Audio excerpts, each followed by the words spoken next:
পিতা আকর্ষণ না করলে কেউ প্রভু যিশুকে জানতে পারে না। আমরা পিতা ঈশ্বরের ধন্যবাদ দিই যে তিনি তার প্রিয় পুত্রকে, আমাদের পরিত্রাতাকে আমাদের জানবার সুযোগ দিয়েছেন।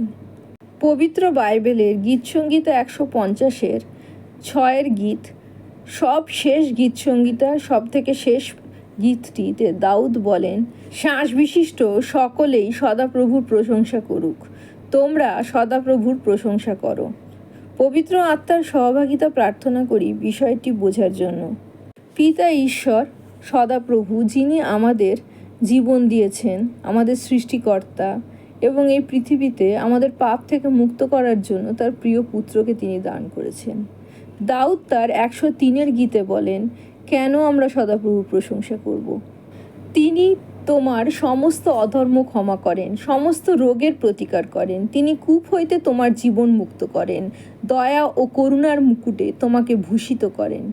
তিনি উত্তম দ্রব্যে তোমার মুখ তৃপ্ত করেন, ঈগল পক্ষীর ন্যায় তোমার নতুন যৌবন হয়। এই সকল আশীর্বাদ তিনি পৃথিবীতে থাকতে থাকতে আমাদের দান করেন। প্রভু যিশুকে যখন আমরা বিশ্বাস করি তখন আমরা অনন্ত জীবন পাই। কিন্তু যখন আদম হওয়া পাপ করেছিল, পিতা ঈশ্বরের অবাধ্য হয়েছিল এবং তার কাছ থেকে লুকিয়েছিল, তখনই তারা যে চাবি, এই পৃথিবীর চাবি যা পিতা ঈশ্বর তাদের দিয়েছিল, তারা শয়তানের হাতে সমর্পণ করেছিল এবং এই পৃথিবী শয়তানের দখলে চলে যায়। আর এই পৃথিবীতেই আদম হওয়াকে পিতা ঈশ্বর পাঠিয়ে দিয়েছিলেন। তিনি তাদের সঙ্গ ছাড়েননি, তিনি আজও আমাদের সঙ্গ ছাড়েন না। আমরা যদি তাকে বিশ্বাস করি, তিনি আমাদের মধ্যে পবিত্র আত্মারূপে বাস করেন।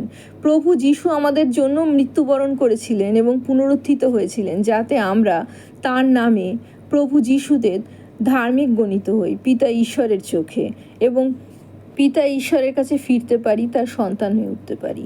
পাপাত্মার কবলে থাকা এই পৃথিবী মৃত্যুর অধীন। তাই দাউদ বলেন, মর্ত তাহার আয়ু তৃণ সদৃশ্য, যেমন মাঠের পুষ্প তেমনই সে প্রফুল্ল হয়। তাহার ওপর দিয়ে বায়ু বহিলেই সে আর নাই, তাহার স্থানও তাহাকে চিনিবে না। তা জানা সত্ত্বেও পিতা ঈশ্বর আমাদের ভালোবাসেন।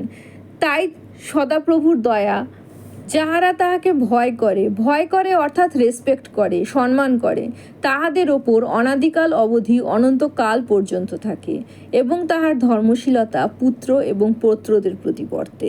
পিতা আমাদের এতটাই ভালোবাসেন, কিন্তু আমরা পিতা ঈশ্বরের প্রশংসা কিভাবে করব? দাউদ বলেছেন, শ্বাস বিশিষ্ট সকলেই সদাপ্রভুর প্রশংসা করুক। তোমরা সদাপ্রভুর প্রশংসা করো। শ্বাস বিশিষ্ট এখানে গাছপালা, পশু পাখি সবাই আছে। পিতা ঈশ্বর প্রত্যেকের জন্য কোনো না কোনো কাজ নির্ধারিত করেছে।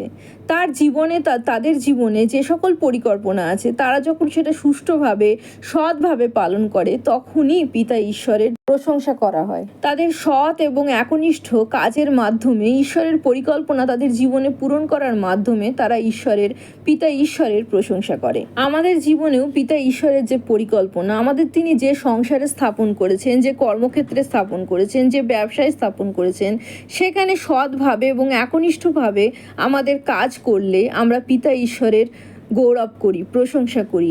আমাদের সততার মাধ্যমে, আমাদের ব্যবহারের মাধ্যমে, আমাদের চারপাশে মানুষদের প্রতি আমাদের প্রেমের মাধ্যমে এবং পিতা ঈশ্বরের উপর বিশ্বাস এবং অন্তরের শান্তির মাধ্যমে আমাদের চারপাশের মানুষ প্রভু যিশুকে জানতে পারে এবং পরিত্রাণের পথ পায়। পিতা ঈশ্বরের পরিকল্পনা পূর্ণ হয়। প্রভু যিশুর জয় হোক।